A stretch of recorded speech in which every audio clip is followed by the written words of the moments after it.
সালটা ছিল 2019। তখন আমি সবেমাত্র ক্লাস 9-এ পড়ি। আমার কোনো ভাই ছিল না, আমরা 4 বোন। পড়াশোনায় বেশ ভালো ছিলাম। ইচ্ছে ছিল পড়াশোনা শেষ করে চাকরি করে মা বাবার পাশে দাঁড়াবো, কিন্তু বাবার ইচ্ছে ছিল আমাকে বিয়ে দিবে। একটা সময় খুব চাপ দিতে থাকে বিয়ের জন্য। বাসা থেকে জোর করে আমাকে বিয়ে দেওয়া হয়। বিয়ের পর স্বামীর সুখটা আমার কপালে চটেনি। বিয়ের 8 দিনের মাথায় আমার স্বামী আমার উপর অত্যাচার শুরু করে দেয়। বিয়ের আগে আমার স্বামীর একটা মেয়ের সাথে সম্পর্ক ছিল। কারণে অকারণে আমার স্বামী আমার উপর হাত তুলতো, মারধর করত। আমার শ্বশুর শাশুড়ি কখনোই আমার স্বামীকে কিছু বলতো না। এভাবে চলতে থাকে। তারপর আমার এসএসসি পরীক্ষা চলে আসে। পরীক্ষা দেওয়ার জন্য আমি আমার বাবার বাসায় চলে আসি। তারপর থেকে আমার স্বামী আর আমার কোনো খোঁজ খবর নেয়নি। এভাবেই একটা বছর কেটে যায়। আমার স্বামী আমার আর কোনো খবর নিত না। আমি আমার বাবার বাসায় থাকতাম। একদিন হঠাৎ করে আমার বাসায় ডিভোর্স পেপার আসে। আমার স্বামী আমাকে ডিভোর্স দেয় আর তার আগের প্রেমিকাকে বিয়ে করে ফেলে। ডিভোর্সের পর পাড়া প্রতিবেশীর অনেক কটু কথা শুনতে হতো। জীবনটা আমার নরকের মতো হয়ে যায়। একজন ডিভোর্সি মেয়েকে সমাজের মানুষ কতটা নিচু চোখে দেখে।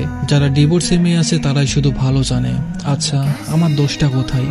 সংসার নিয়ে স্বপ্ন সবারই থাকে, কিন্তু সবসময় সবার সংসার টিকে থাকে না।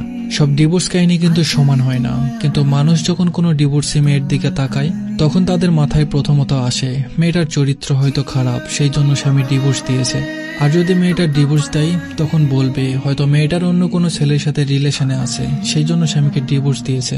একটা মেয়ে কখনোই সহ্য করতে পারবে না তার স্বামী অন্য কোনো মেয়ের সাথে হাসি মুখে কথা বলো।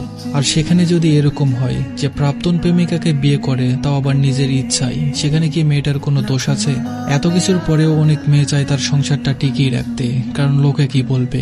কিন্তু জানেন তো, একটা মেয়ে সবকিছু শেয়ার করতে পারলেও তার স্বামীকে কখনো অন্য কোনো মেয়ের সাথে শেয়ার করতে পারবে না, শত চেষ্টা করলেও পারে না।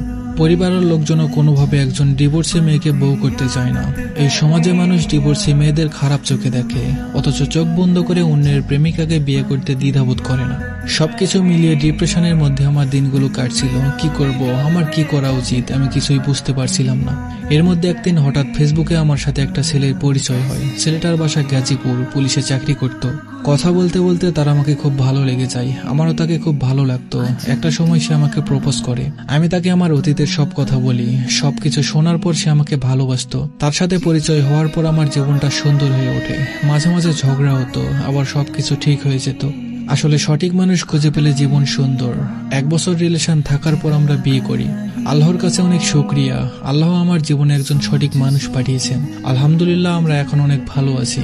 আমাদের জন্য সবাই দোয়া করবেন। তো এই ছিল আজকের গল্প। আশা করি গল্পটা আপনাদের ভালো লেগেছে। আজকের গল্পটা শেয়ার করার একটাই উদ্দেশ্য, জীবনে খারাপ সময় আসবেই। আত্মীয় স্বজন, পাড়া প্রতিবেশী, এমনকি নিজের বাবা মাও আপনার বিরুদ্ধে যাবে। তাই বলে হাল ছেড়ে দেওয়া যাবে না। আল্লাহর উপর বিশ্বাস রাখতে হবে। আল্লাহ আপনাকে অবশ্যই উত্তম কিছু দান করবেন। আপনি, আমি, আমরা কেউই জানি না কোন সময় কোন জিনিসটা আমাদের জন্য কল্যাণকর হবে, কিন্তু আল্লাহ তাআলা জানেন। তাই খারাপ সময়ে আল্লাহর উপর বিশ্বাস এবং ধৈর্য রাখতে হবে। তিনি এত দিবেন যা আপনি নিয়ে শেষ করতে পারবেন না।